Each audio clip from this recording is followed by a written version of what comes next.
Welcome to Pakistan. Today is a sweltering day. The streets are bustling with people and the shops are teeming with life. You hear some people outside speaking Urdu, while others are speaking English. The city feels enormous, which isn't surprising, considering that you are one of 200 million people in Pakistan today. Pakistan is bordered by the Indian Ocean and the countries of Iran and Afghanistan in the west, China in the northeast, and India in the east. It is a fantastic country filled with history and culture. Pakistan was partitioned from India in 1947 because of the religious divides in India. There were two dominant religious groups at the time, Muslims and Hindus. The Muslims wanted their own country with religious freedom and to be split from the Hindus.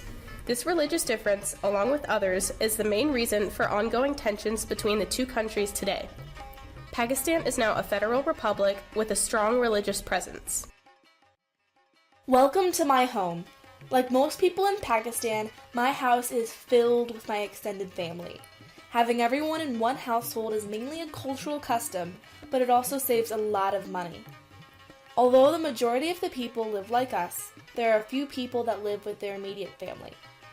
We have a patriarchal household, which means my grandfather, the oldest male, is the head of the house. He makes the decisions, and everyone must respect him and all of their elders. My parents had a typical arranged marriage, and it was a way to join families. And although dating is not common, my parents knew each other well before they were married, and they were quite happy. Most of my father's time is filled with work. Because almost everyone has internet and a cell phone now, it is a common practice for men like my father to practically run their businesses on their phones. Recently, more jobs have become available for women, especially in the city. However, it is common to stay home and work with the household. My siblings and I are lucky to go to private school. School is mandatory up until age 9, and after that, one must pay to go to school. Education has become a pressing issue in our country. The government is trying to improve the system because my generation's education is the future. It is a common assumption that everyone in Pakistan is in severe poverty, and that is not true. Although there are plenty of people below the poverty line, there are people of all different socioeconomic classes. Factors of life change as you travel from the urbanized cities to the small villages. Our daily life is similar to the US. We work hard, the people are kind, and we love our families. Pakistan is a multifaceted country that I am proud to call my home. What would you consider to be the biggest difference between America and Pakistan? The moment you land in Karachi, the thing that will hit you in the face is the traffic. I mean, it will hit you so bad because you can't escape it. You go out and everybody's blowing their horn.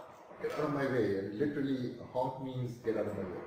If you're driving and you stop at a stoplight, your windows, little kids and women with babies will start knocking on your windows and beg for money. The car will stop and they'll either outright start begging, using kids or women, or if somebody's disabled, then they'll come with that and it becomes.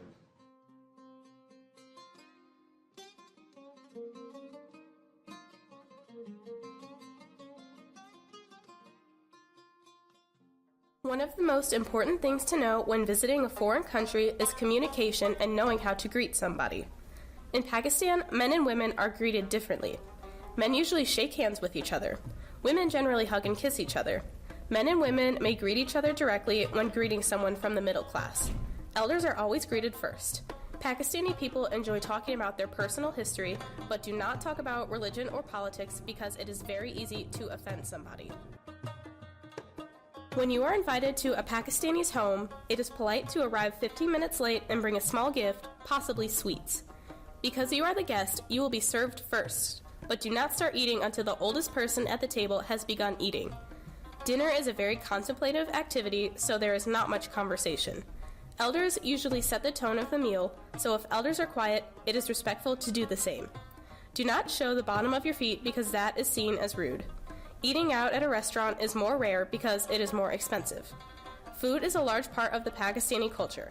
The most common foods are lentils, rice, vegetables, and meat. Beef is the most popular meat, and the foods are usually very spicy. Social interactions and food are a crucial part of the Pakistani culture.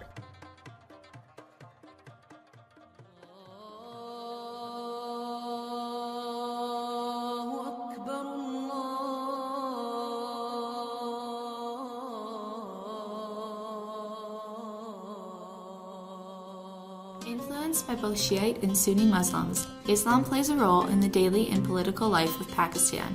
As a whole, the country considers religious beliefs and ideals before making any major decisions that impact the entire population and the well-being of both religious and secular citizens.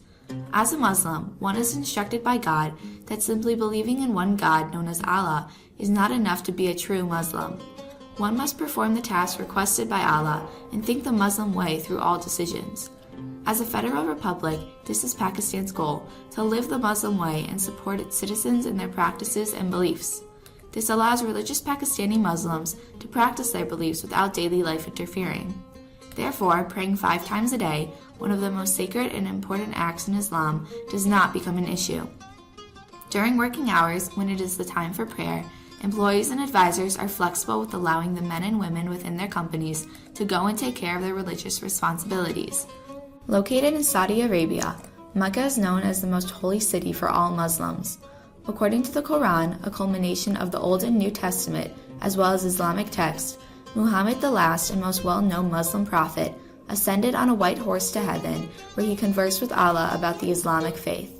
Today, at this very spot in Mecca, the Kaaba, Muslims' most holy building, is located to commemorate the events of Muhammad the Prophet. The Kaaba is the focal point of the Hajj, or pilgrimage to Mecca, and it is customary during this pilgrimage to wear white. Pakistan supports its citizens in making this pilgrimage. Living the Muslim way also includes refraining from eating pork and drinking alcohol, celebrating the holidays, most common of which is Ramadan, the month of the fast, and performing the Hajj, or pilgrimage to Mecca, at least once in a lifetime, which Pakistani officials and officers fully support. When visiting, it is imperative for one to dress modestly in order to respect the culture and strong religious presence within the country. Women are expected to wear long, loose, and modest clothing, and to cover their hair once having reached an age of maturity. As for the men, modesty remains an issue, however to a lesser degree than women. Typical male clothing consists of lightweight, loose cloth. Wearing shorts is not permitted, and the revealing of legs is highly frowned upon. Pakistan embraces the Islamic culture and policies and strives to incorporate it in everyday life. Pakistan is a breathtaking country. Its culture is 1,000 years old and rich with life. Feel free to explore and become part of the culture. Go to the markets, eat the food, talk to the people, and learn. Experience Pakistan for what it truly is, a fantastic country that you will never forget.